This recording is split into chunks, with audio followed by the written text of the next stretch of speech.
Ya, volvemos a mirar la realidad de nuestro país. La Contraloría General de la República pidió explicaciones a la Cancillería por el sueldo que recibe Jaime Gazmuri. Esto pese al fin de su misión diplomática en Venezuela y tras haber sido expulsado por el régimen de Nicolás Maduro. Queremos hablar de este tema, de la crisis que se está viviendo en Venezuela.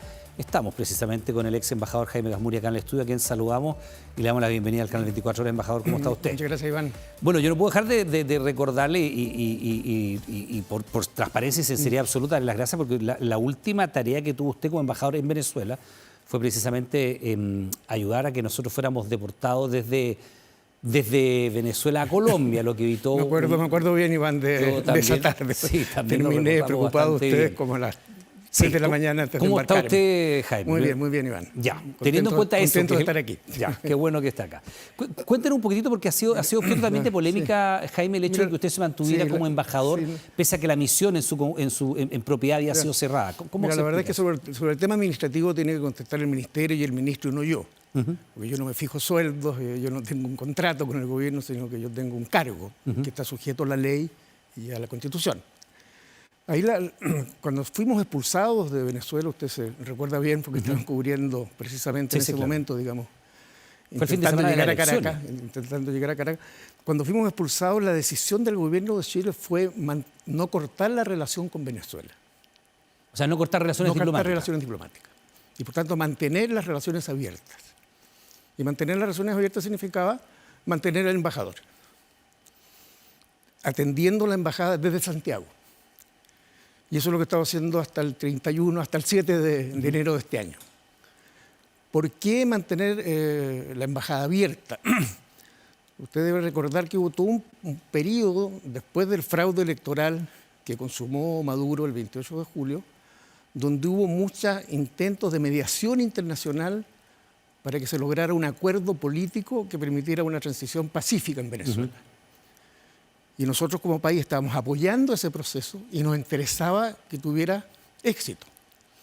Y por tanto resolvió el gobierno, el presidente y el ministro mantener la relación. Yo he estado 6 meses atendiendo la embajada desde Santiago, desde el ministerio, cosa que hoy día se puede hacer telemáticamente. Ya, eso, Jaime, para que la gente entienda, ¿la embajada chilena ahora, a esta fecha, está abierta o está cerrada en Caracas? Mira, estamos en una situación completamente insólita, porque no se ha cortado la relación diplomática, pero en la práctica no ha habido diálogo, comunicación con el gobierno de Venezuela durante estos años. Salvo epítetos a través de los medios. Sí, bueno, y también alguna cuestión formal, burocrática. ¿Qué se mantiene? Se mantiene un asunto que nos interesa mucho, los 2 consulados. Tenemos un consulado en Caracas y un consulado en Puerto Ordaz, que sirve a una comunidad chilena que fue muy grande, hoy día es menor. ¿Cuántos chilenos quedan en Venezuela próximo? No hay un número, el ministro ha dicho 12.000. Yo creo que eso llegó a haber 30.000 o más, ¿no? Dicen en el periodo más alto de emigración chilena que fueron, no sé, se habla de 100.000, 150.000, muy bien recibidos, hay que decir. 150.000 chilenos. Emigraciones distintas, económicas, profesionales, empresarios, muchos profesores universitarios, artistas, políticos, en fin, fueron muy bien recibidos. Lo digo yo porque tenemos una deuda con Venezuela en esa materia. Y invito a mis compatriotas a recibir bien a la comunidad venezolana, que aporta mucho al país. Bueno, hemos mantenido los 2 consulados que atienden a esa comunidad chilena y a muchos venezolanos que tienen relaciones con Chile y necesitan desde pedir visas, mandar poderes, etc. Desgraciadamente el gobierno de Maduro ha disfuncionado el consulado acá, digamos. Y por tanto la comunidad venezolana está desprovista de servicio consular. Hemos mantenido ProChile con personal local. Y hemos mantenido una cierta función de la embajada de procurarnos información, análisis, etc. Pero Jaime, el edificio mismo está cerrado. El edificio no. ¿Está abierto? Está abierto. ¿Hay funcionarios? Sí. ¿Venezolanos? Venezolanos. ¿Chileno no queda ninguno ahí, dentro de la delegación? Porque si hasta los PDI que en el consulado yo creo que trabaja 1 o 2 chilenos que viven allá y que están como contrato local, no son diplomáticos. Ya. Porque se nos exigió que todos los diplomáticos saliéramos de Venezuela. Entonces sigue trabajando la residencia del embajador sigue al cuidado de las dos personas que la cuidaban. Ahora, Jaime, en esos momentos, fines de julio, cuando se produce esta elección fallida, hay que decirlo, con fraude electoral acreditado por organismos internacionales, incluso por los propios veedores que el régimen aceptó, como el Centro Carter, ¿es el gobierno de Venezuela el que decide la expulsión de la misión diplomática chilena? ¿Es la Cancillería? ¿O la Cancillería chilena dice, sabe que se vienen de vuelta? No. No, fue un gesto completamente arbitrario, inamistoso, que nosotros obviamente no estuvimos de acuerdo, donde a raíz de unas declaraciones que hizo el presidente Boric, que la misma noche del 28 de julio, Sí.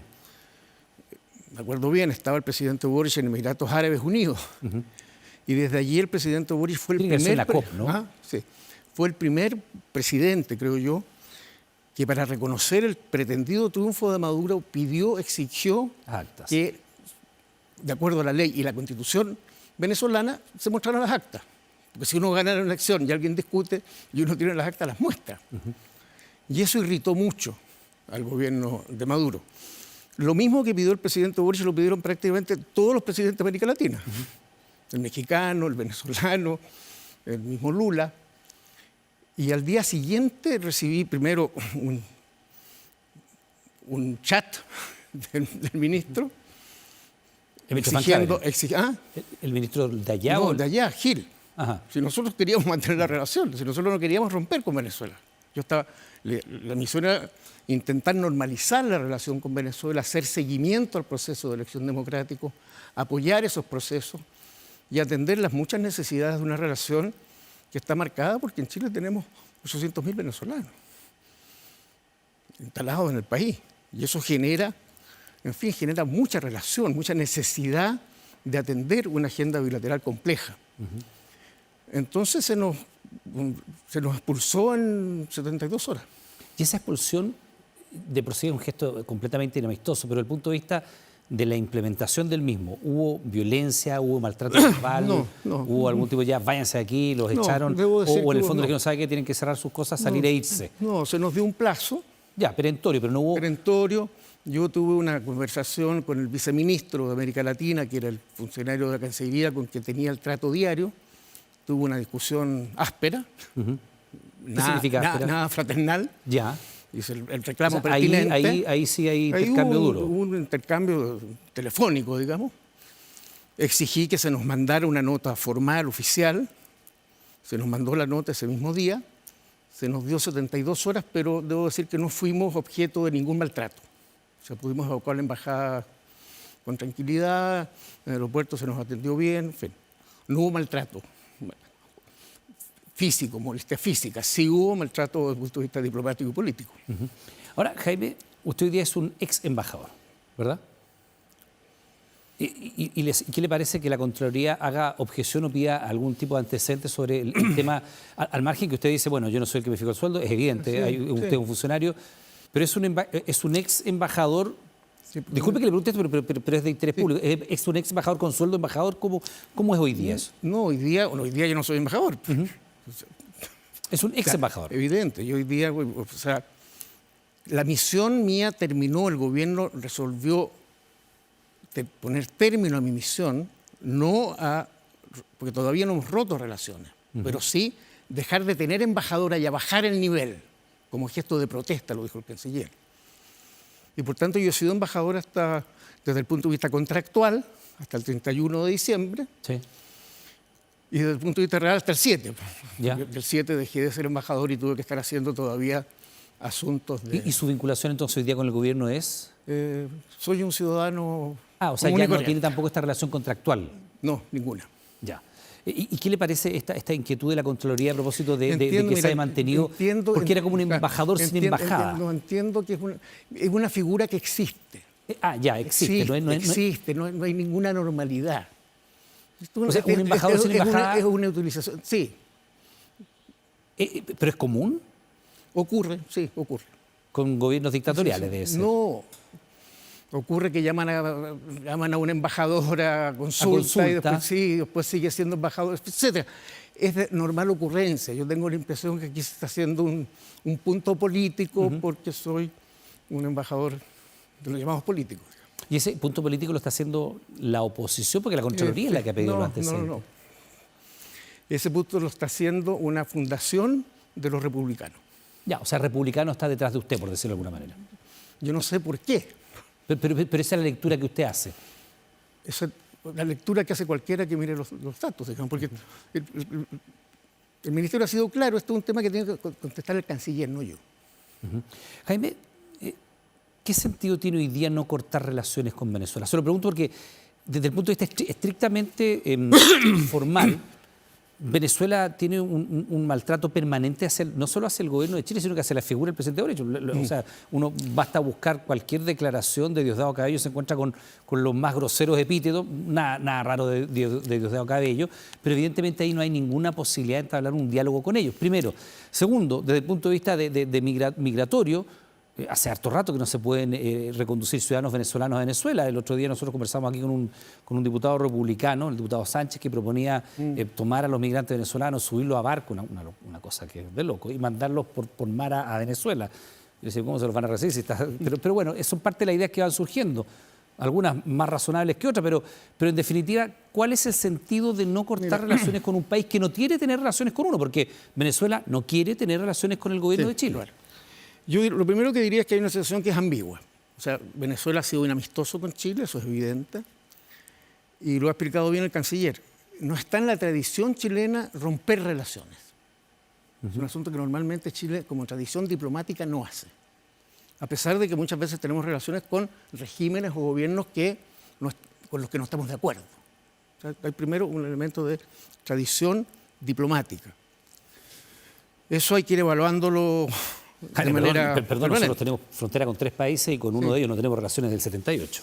No, tenemos relaciones consulares plenas. No diplomáticas. Sí, por eso. Bolivia, 78. Por eso, este es un tema abierto que hay que resolver hacia el futuro. Entonces, lo que hay que definir allí es cuál es el interés de Chile. El canciller ha sido claro. O sea, no es tradición chilena romper relaciones, salvo que se nos vea forzado a hacerlo. El presidente y el ministro no han considerado que todavía estemos forzados a hacerlo. Ha señalado el canciller que nos interesa mucho la relación consular, por lo menos, tanto por la comunidad chilena cuanto también por la comunidad venezolana. Sería útil una cierta colaboración policial. Le digo cosas muy prácticas, Iván. Si mañana es detenido por un fiscal o por investigaciones un ciudadano venezolano que esté perseguido por algún delito, no tenemos manera de chequear su identificación si no tenemos alguna colaboración de Venezuela.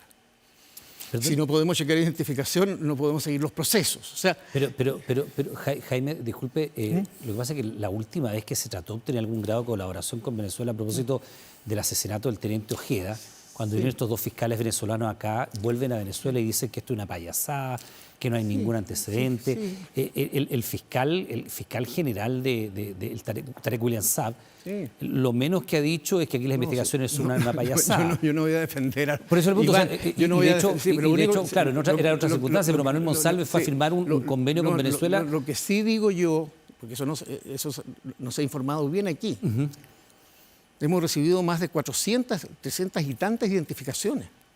O sea, sí se está colaborando policialmente. Ahora no, se colaboró hasta nuestra expulsión. O sea, fue todo, desde que usted todo fue muy expulsado, difícil. Desde que usted fue expulsado, que esto es la última semana de julio. Yo llegué aquí el 2 de agosto. Ya. Claro. Desde ahí en adelante... Cero comunicación. Cesó la colaboración. Cesó la colaboración. Antes de eso sí lo hubo. Sí la hubo. Y en general respondieron, porque esos requerimientos vienen o de los fiscales o de investigaciones. Como era un tema muy delicado, yo me preocupé mucho de hacer el seguimiento diario, porque sabía que eso también era un tema que estaba en el debate político en el país. Y lo que sí tengo que dar fe es que todo lo que se pidió se contestó. Y lo otro es que no se nos Perdón, ¿con respuesta satisfactoria o contesta? Sí, eran básicamente identificación, de ahí, en fin, con todos los elementos de identificación, y a veces prontuario o antecedentes policiales en Venezuela. Eso se contestó y con bastante rapidez debería ser, ¿no? De eso doy fe. Y no se nos pidió, porque aquí también se ha especulado, que habríamos entregado información sobre venezolanos en Chile. Y durante los 13 meses que yo estuve allá no se nos pidió ninguna información sobre ningún venezolano en Chile. De eso doy fe. Jaime, antes de ir a su relación con lo que fue el gobierno de Maduro, sobre el asesinato del teniente Ojeda, el mismo Ministerio Público sostiene que la única tesis que queda en pie, Sí. la única tesis que queda en pie es un asesinato perpetrado por agentes externos, no chilenos. De hecho, hay detenidos al respecto y con motivación política, lo cual hablaría, si se materializa y se concreta esa tesis, de una acción de agentes del Estado venezolano en territorio chileno, lo cual es una gravísima vulneración de nuestra soberanía. Mira, sobre esto, Iván, evidentemente yo y el gobierno, yo hoy día no soy el gobierno, pero lo que corresponde es que el fiscal Barros termine la investigación, impute... Pero usted sabe que esa es la única tesis que está en pie hasta el momento. No me acuerdo, pero yo no tengo ninguna condición ni como ciudadano y menos como ex embajador de interferir o opinar sobre una investigación que está Pero en el mismo curso. fiscal Barros determina, Por eso, dice que esto es una pero acción por del eso gobierno. él tiene que llevar el tema a tribunales y ahí la opinión pública y el gobierno tendrán que tomar las medidas del caso. Ya, pero usted fue embajador en Venezuela. Sí. Y si se materializa esa tesis, se lo pregunto porque aquí, disculpe, o sea, aquí un helicóptero chileno Sí. traspasa la hélice, la frontera con Argentina y Sí. se levantan todas las alarmas Sí, rojas. no, Argentina va y pone un panel solar Claro. en territorio chileno en Tierra del No. Fuego y aquí también levantamos. Mira, Iván, Y aquí, perdón, y aquí lo que hay como tesis investigativa es que, por eso. agentes de Maduro vinieron a asesinar Por eso. a un disidente que estaba además protegido por el Estado de Chile. Exactamente. Sí, no, sí es evidente. Si lo único que yo digo es que yo hoy día no estoy en la diplomacia, pero como vengo recién saliendo todavía me quedan algunos tics de la diplomacia. Yo no puedo opinar sobre base de hipótesis. Pero yo le Sobre base pregunto, de hechos. lo que pasa es que el fiscal Barros dijo hoy día lo que le estoy señalando yo. sí, por eso. Entonces, sí, es que el escenario es, si esa tesis de la Fiscalía es comprobada judicialmente, todavía vale la pena tener relación diplomática con Venezuela, no, yo cortar creo- relación, o sea, porque es un acto de violación a la soberanía Sí, nacional. o sea, esa es mi opinión personal. Eso cambia el escenario. Eso cambiaría el escenario, es evidente. Porque la violación de soberanía es un hecho grave. Que tendrá que evaluar el gobierno y el presidente cómo responde en el momento que se produzca. No se le puede pedir a los gobiernos que trabajen sobre hipótesis, trabajan sobre hechos, sobre datos. Y hasta todavía no es un asunto que el fiscal Barros haya llevado al tribunal. Jaime, durante su periodo como embajador, ¿cuánto se extendió su...? 13 meses. 13 meses. Casi exacto, Iván. Pues Ya. llegué un 1 y me vine un 2 de agosto. Se sintieron como 1 de 5 julio. minutos, pero bajo el agua. ¿Usted tuvo la oportunidad de estar en una bilateral con Maduro en algún momento? ¿Tuvo la oportunidad de conocerlo a él? ¿Lo conoció a él personalmente? Bueno, yo estuve con Maduro solamente una vez, que fue en la ceremonia formal de presentación de credenciales. Ah, cuando presenta las cartas credenciales, un acto muy solemne. Sí, un acto relativamente solemne, formal. Fui bien recibido al llegar yo a Venezuela, porque se consideró que era un gesto del gobierno de Chile, el presidente Boric, elevar la relación a nivel de embajador. Así que en general, digamos, la recepción coincidió además con los 50 años del golpe de Estado y los homenajes que se hicieron en todo el mundo al presidente Allende. Y por tanto yo diría que tuve una acogida amistosa. ¿Y cuánto duró eso? La verdad es que debo decir que duró poco. ¿Cuándo recibió usted las primeras poco. señales de hostilidad? No, a ver, mira, el tema es el siguiente. El mandato que yo tenía tenía 3 principios, principios fundamentales de la política exterior chilena.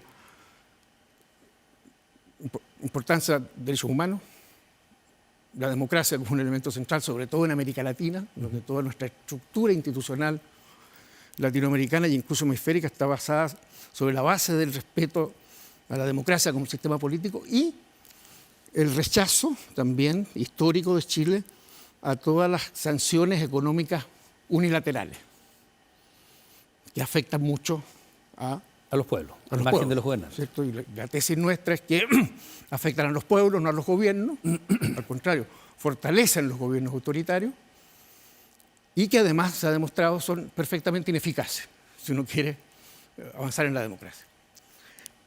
En un periodo, porque a mí me tocó llegar como le decía, en julio, cuando había un proceso que aparecía muy interesante de diálogo entre Maduro y Biden, por una parte, y entre el gobierno de Maduro y la oposición, para generar un proceso de transición democrática, digamos, en torno a la elección del 24 de julio.